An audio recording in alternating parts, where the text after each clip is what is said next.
पटराखीन मालिकेच्या आजच्या भागामध्ये आपण पाहणार आहोत की प्राजू आणि त्याचसोबत इकडे जो आलोक आहे तो समोरासमोर आता उभे असतात. तेच प्राजक्ता आलोककडे एकटक बघत असते आणि आलोककडे बघत असतानाच ना तिला काही गोष्टी आठवतात. तोपर्यंत आरवचं काम होतं. आरव आता त्याला सांगतो की चल ना आलोक दादा. त्याबरोबर आलोकला ऐकू येतं. आलोक आता इथं काहीच बोलत नाही आणि लगेचच तो तिकडनं आता बाहेर पडतो आणि जेव्हा तो तिकडनं जातो ना तेव्हा मात्र आता प्राजक्ता पाहत राहते. प्राजक्ताने आता आरव आणि आलोकला एकत्र बघितलेलं नसतं. तेव्हा तिला कळलं असतं हे दोघंही जण भाऊ आहेत, पण तिने हे सगळं पाहिलेलं नसतं. त्यामुळेच या सगळ्या काही गोष्टी होत असतात. तेच आता ते तिच्या हातावर लावलेल्या मेहंदीकडे एकटक बघत असते. तिला खरं तर ना आता या सगळ्याची काळजी वाटत असते. तेच आता दुसरीकडे पाहायला मिळत असतं की इकडे आता एक जनसंपर्क कार्यालय असतं एका नगरसेवकाचं आणि त्याच कार्यालयामध्ये आता मामा आलेले असतात. कारण त्यांना असं वाटत असतं की पैशांची मदत नक्कीच हा माणूस आपल्याला करू शकतो. व्याजाने 2 लाख रुपये त्यांना हवे असतात आणि यासाठी त्यांनी आता इकडे यायचा पर्याय निवडलेला असतो. त्याच वेळेला आता तो समोर बसलेला पाटणकर जो आहे तो मात्र आता मामांना म्हणत असतो की इथे कसं काय येणं केलं, म्हणजे आज कसे काय मध्येच आलात. खरं तर तुमच्यामुळे मला खरं तर खूप जास्त फायदा झाला, म्हणजे बऱ्याच लोकांनी मला निवडून वगैरे दिलं आणि ह्याचे आभार मी तुमचे कसे मानू मला शब्दात नाही सांगता येणार, असंही काहीसं आता म्हटलं जात असतं. आणि जेव्हा या सगळ्या काही गोष्टी बोलल्या जातात ना तेव्हा मामा मनातल्या मनात विचार करतात की आपण जर या माणसासोबत आता बोललो तर हा माणूस नक्कीच ना आपल्याला पैशाची मदत करू शकेल. म्हणूनच मग आता ते त्या पाटणकर सोबत बोलत असतात आणि पैशांची मागणी करतात. तेव्हाच इकडे मामी थोड्या टेन्शनमध्ये असतात की कधी एकदा पैशांचं काम होतंय असं त्यांना झालेलं असतं. इकडे तिकडे आता एरझारा घालत असतात, कारण त्यांना असं वाटत होतं की कधी काम होईल. पण तेवढ्यातच ना आता इकडे रोहनची आई आलेली असते आणि ती म्हणत असते की मी कधीपासनं तुम्हाला कॉन्टॅक्ट करते पण तुमचा काही फोनच लागत नाही आहे. खरं तर आता मी भाग्याच्या बाबांनाही कॉल केला होता पण भाग्याचे बाबा कॉल रिसीव करत नाही आहेत, असं देखील आता रोहनची आई मामींना सांगत असते. तर मामी म्हणत असतात की काळजी करू नका, होईल काहीतरी. मग तेव्हाच पैशांचं काय झालं, पैशांची व्यवस्था अजूनही झाली नाही का, असंही आता म्हटलं जात असतं. पैशांचीच व्यवस्था चालू आहे. मग तेव्हाच रोहनची आई म्हणते की बघा लवकरात लवकर पैशांचं काही ते, नाही तर तो हॉलवाला काही आपल्याला उभं करणार नाही. आणि मुळात राहिला प्रश्न की माझ्या रोहनचा हे जर लग्न आता करायचं नसेल तर माझा रोहन जो आहे ना तो बँगलोरला निघून जाणार. मग कधी लग्न होईल ते काही मला सांगता येणार नाही. मग पुढचं तुम्ही बघा काय करायचं आहे ते, असं देखील आता बोललं जात असतं. आणि जेव्हा या सगळ्या काही गोष्टी बोलल्या जातात ना तेव्हा मात्र इथे असणारी चारू चकित होते. कारण आता चारूला असं वाटत असतं की आपल्या मुलीचं लग्न जमलंय तर आता हातोहात व्हायला हवं. पुन्हा लग्न मंडपापर्यंत जाऊन आपली मुलगी मागे राहायला नको असं चारूला वाटत असतं. त्यामुळे चारू आता रोहनच्या आईला समजवण्याचा प्रयत्न करत असते आणि सांगत असते की काळजी करू नका, आमच्या परीने प्रयत्न चालू आहे. आणि तेव्हाच ना तिथे आता मामा आलेले असतात. खरं तर मामा ज्या नगरसेवकाकडे पैसे घ्यायला गेलेले असतात ना ते पैसे काही त्यांना भेटलेलेच नसतात आणि त्यामुळेच ना हा प्रॉब्लेम जो आहे तो आता झालेला असतो. मामांना पैसे न भेटल्यामुळे मामा तर रिटर्न तर आलेले असतात पण मामांनी पैशांची व्यवस्था दुसऱ्याकडनं केलेली असते. तेच आता पाहायला मिळत असतं की इकडे आता प्राजू सगळ्यांना चहा कॉफी वगैरे द्यायचं काम करत असते. तेच आता प्राजू सगळ्यांकडे फिरत असते आणि बारीक लक्ष तर इथे असणाऱ्या या आजीचं असतं. आजी बरोबर प्राजक्ताकडे बघत असते. प्राजक्ता काम करते की नाही, कारण हे ना त्यांना फक्त त्यांच्या भाग्याचं सुख दिसत असतं. भाग्यासाठीच आता या आजीची नुसती तळमळ सुरू असते. तेच तृप्तीचं लक्ष बाहेर जातं तर तृप्ती पाहते तर काय तिथे आता भाग्याच्या सासूबाई आलेल्या आहेत. तर इकडे मात्र आता सगळ्यांनाच प्राजक्ता चहा वगैरे द्यायचं काम करत असते. तेच मामाही आता तिथे आलेले असतात आणि मामाने येताना पैसे आणलेले असतात। आता रोहनची आई म्हणत असते की काय झालं, झाली का पैशांची व्यवस्था? तुम्हाला तर मी म्हटलं होतं पैशांची व्यवस्था करा म्हणून, लवकरात लवकर झालेत का पैशांची सोय? हो हो, थोडेफार का होईना केलेत, पुढचे आपण नंतर बघूया। जेवढे आता आपल्याला हॉलला लागणार आहेत ना तेवढ्याची तर मी सोय केली आहे, असं देखील आता मामा बोलत असतात। मग काय, या रोहनच्या आईला काही घेणं देणं नसतं, तिला थोडेफार का होईना पैसे भेटलेत त्यामुळे आता ती खूप जास्त खुश असते आणि ती आता पाहतच राहते, कारण आता तिला तेवढेच पैसे हवे असतात। ते पैसे घेऊनच ती आता जात असते। तेच आता मामी जे आहे त्या मात्र त्यांना थांबवतात आणि मामी म्हणत असतात की जरा थांबा ना, आता आलाच आहात तर, तशीही आपल्या भाग्याची मेहंदी चालू आहे, जर तुम्हीही असाल तर तिलाही आवडेल ना, म्हणून तुम्हाला म्हटलं थांबा ना थोडा वेळ। मग आता इकडे एवढा फोर्स ही लोक करतायत आणि पैसेही मिळालेत म्हटल्यावर तीही थांबायला तयार होते। ती म्हणत असते की ठीक आहे, आणि जेव्हा ती आतमध्ये येते ना तेव्हा ती बघतच राहते, कारण डेकोरेशन खूप सुंदर असं केलेलं असतं आणि ती म्हणत असते मामांना पैसा तर मजबूत ओतलाय पोरीच्या लग्नामध्ये, म्हणजे हे डेकोरेशन वगैरे एकदम उत्तम झालं आहे। तेव्हाच प्राजक्ता ना त्या समोर असलेल्या बाईकडे बघत बसते, तेव्हाच तिला डाऊट येतो की ह्या बाईला आपण कुठेतरी पाहिलेलं आहे आणि मग तेव्हा तिच्या लक्षात येतं की हो, हीच होती ती बाई जिला मी बस स्टॉपवर ऐकलेलं होतं, बघितलेलं होतं। तिचं बोलणं सगळं काही आता प्राजक्ताच्या मनामध्ये कोरलेलं होतं आणि ते सगळं काही बोलणं आता आठवू लागतं। म्हणजेच खूप मोठी पार्टी आहे, पैसेवाली आहे, ह्यांना आता आम्ही उकळणार आहे, आम्हाला जोपर्यंत हे पैसे भेटत नाही तोपर्यंत शांत बसणार नाही आणि नवनवीन गाड्या भाड्याने घेऊन आम्ही ह्यांच्यापर्यंत जाणार।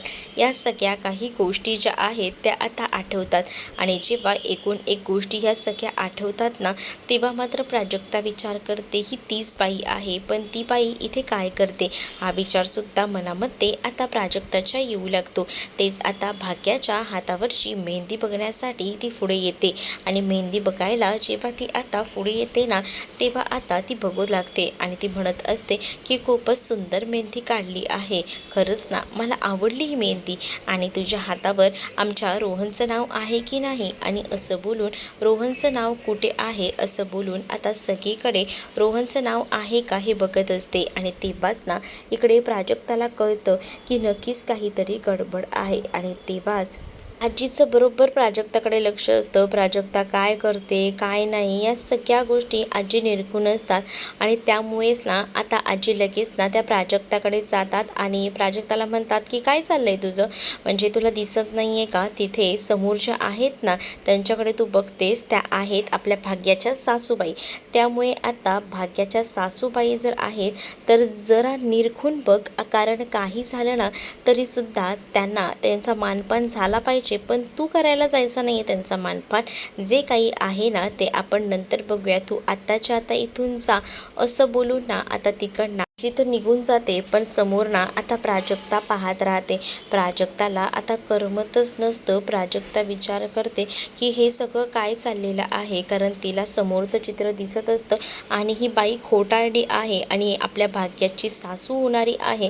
काही झालं तरी हे सत्य भाग्याला कळायला हवं, नाही तर भाग्याचं आयुष्य उद्ध्वस्त होऊ शकतं, हे सुद्धा आता कुठेतरी प्राजक्ताला वाटत असतं। तेच आता इकडे मामाने तर आता त्या सोनाराकडनं पैसे आणलेले असतात। तेच आता इकडे मामी विचारत असते की काय केले तुम्ही नक्की, पैसे कुठून आणलेले आहात, काही कळलं का, मला सांगाल का, असेही ती म्हणत असते। तेव्हा मामा बोलत असतात की मी सगळीकडे शब्द टाकला पण कुठेच काम झालं नाही, शेवटी आपल्या सोनाराकडे ब्लँक चेक देऊन आलेलो आहे आणि त्याने त्या बेसवर मला पैसे दिले आणि 2 दिवसातच ते पैसे रिटर्न करायला सुद्धा सांगितलेत, त्यामुळे आताच्या घडीला हे द्यायचे होते, त्या अगदीच आपल्या मानगुटीवर बसल्या होत्या, म्हणून मी कसे बसे त्याच्याकडनं हे पैसे मागून आणले, पण 2 दिवसांनी हे द्यायचे आहेत असं देखील मामांनी सांगितलेलं असतं। त्यामुळे मामींनाही टेन्शन येतं, पण मामांना जास्त टेन्शन असतं, कारण जर मुलाच्या घरच्यांच्या मागण्या अशाच वाढत राहिल्या तर त्यांचं काय होणार आहे हे त्यांना अजूनही कळत नाही आहे। ते फक्त पैशांसाठी हे लग्न होतं आहे, पण या गोष्टी त्यांना कळत नसल्या तरीसुद्धा आता प्राजूला हे सत्य कळलेलं असतं। प्राजूलाही हेच वाटत असतं की घरातल्या सगळ्यांना या सत्याची जाणीव करून द्यायला हवी की ही लोक नेमकी काय आहेत आणि कोण आहेत ते. त्यामुळे आता प्राजू जी आहे ती बोलायचं ठरवत असते. तेच आता दुसरीकडे पाहायला मिळत असतं की मामा जे आहेत ते टेन्शनमध्ये असतात. पण आताच्या घडीला आपण आपल्या मुलीच्या खुशीसाठी, आनंदासाठी हे सगळे प्रयत्न करूया. पुढे नंतर आपल्याला ह्या सगळ्या काही गोष्टी ज्या आहेत त्या नाही करता येणार हे देखील मामांनी सांगितलेलं असतं. त्यानंतर आता मामा बोलत असतात की आपण दोघंही जण इथे बोलत बसू तर तिकडे मुलांना संशय येईल, त्यापेक्षा तू आता जा.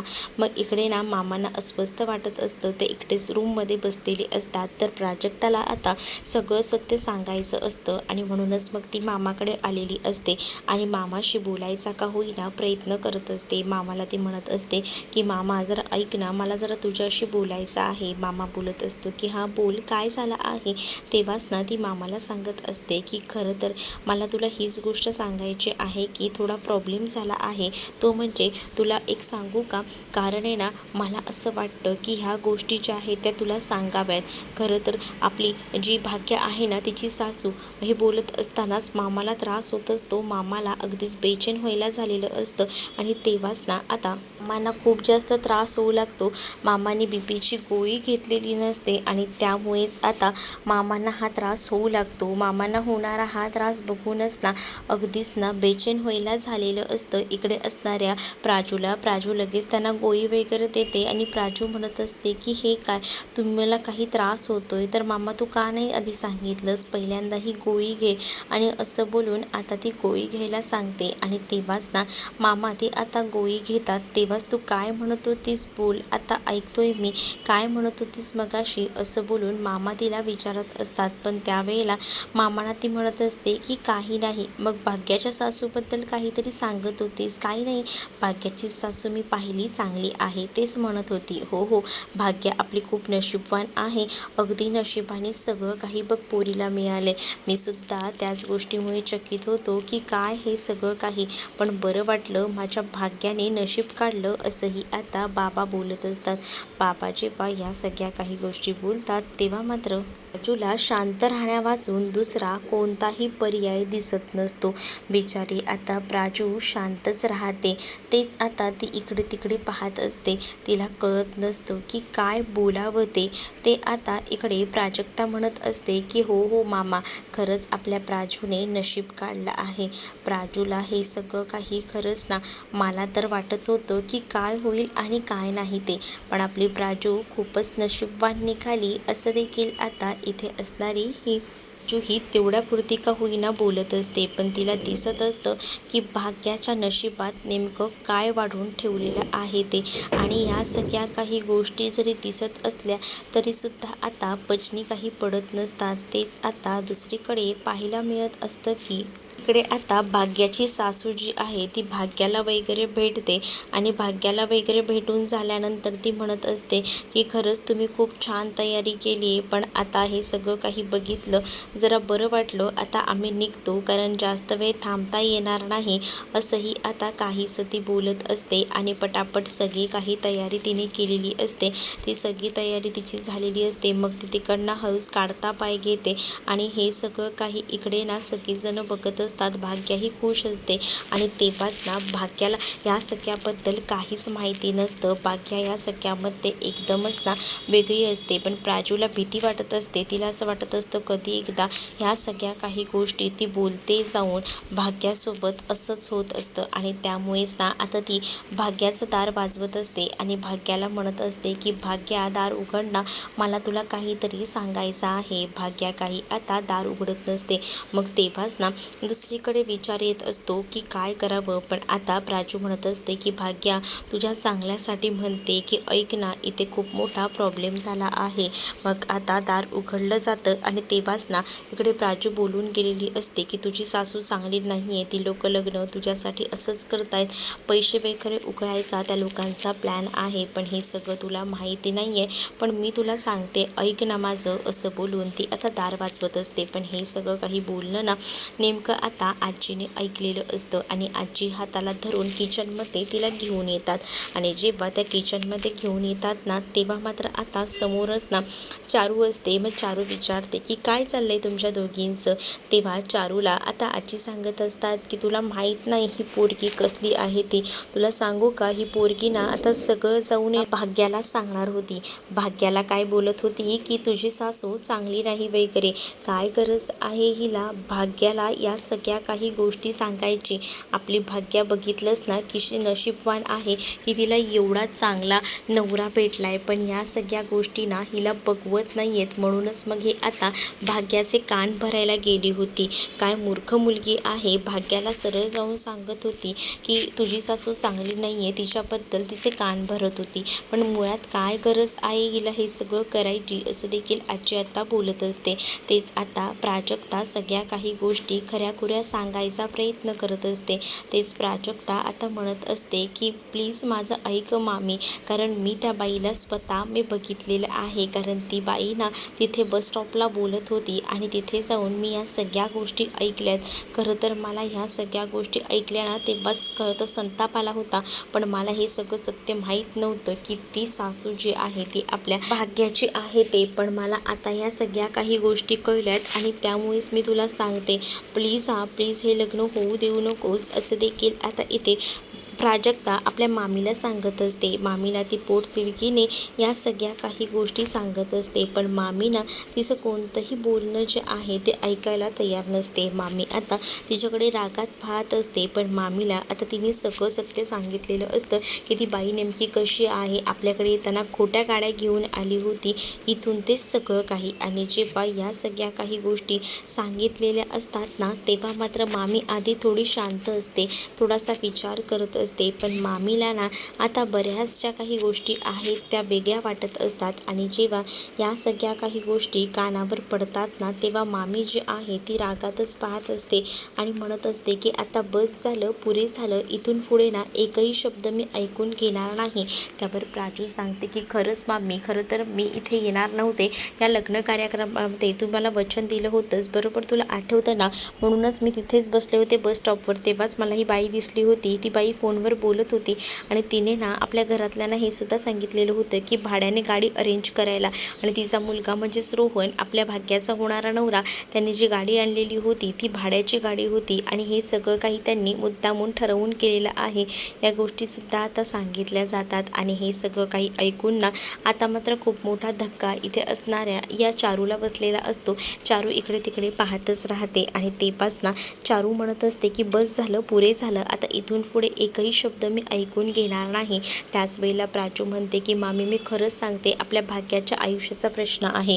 भाग्याच्या डोक्यावर एकदा का अक्षता पडल्या तर आपल्या हातातनं वेळ गेलेली असेल. भाग्याला पुढे जाऊन खूप जास्त त्रास आहे आणि तिला त्रास होऊ नये हेच आपल्याला वाटतं. म्हणूनच मी तुला सांगते की हे लग्न काही झालं तरी होऊ देऊ नकोस, हे लग्न थांबव, असं देखील आता इथे असणारी ही प्राजू जी आहे ती मामीला समजवत असते. पण मामीने हे समजून न घेता चुकीचा अर्थ लावलेला असतो. कारण आजीने भडकवलेलं असतं. आजी म्हणत असते की तू हिचं काहीच ऐकू नकोस, कारण ही जी आहे ना ती उगाच काहीतरी बोलते. पण या सगळ्या गोष्टी आता बरोबर ओळखलेल्या असतात इकडे असणाऱ्या मामीने. म्हणून मामी आता प्राजूवरच चिडते आणि प्राजूला म्हणत असते की माझ्या भाग्याचं सगळं चांगलं होतंय तर तुला बघवत नाही आहे. पण यानंतर ना इथून पुढे खबरदार जर काही बोललीस तर हे लग्न चांगल्या पद्धतीने होऊ दे. तर प्राजू म्हणत असते की ह्या सगळ्या काही गोष्टी ज्या आहेत त्या मी मामाला सुद्धा सांगायला गेले होते. पण मामाला बीपीचा त्रास होत होता म्हणून मग मी त्याला टेन्शनचं काम दिलं नाही. पण मला असं वाटते की भाग्याच्या आयुष्याचं वाटोळ व्हायला नको, भाग्याचं आयुष्य चांगलं व्हायला हो. म्हणून मामी मी तुला सांगते प्लीज ऐक.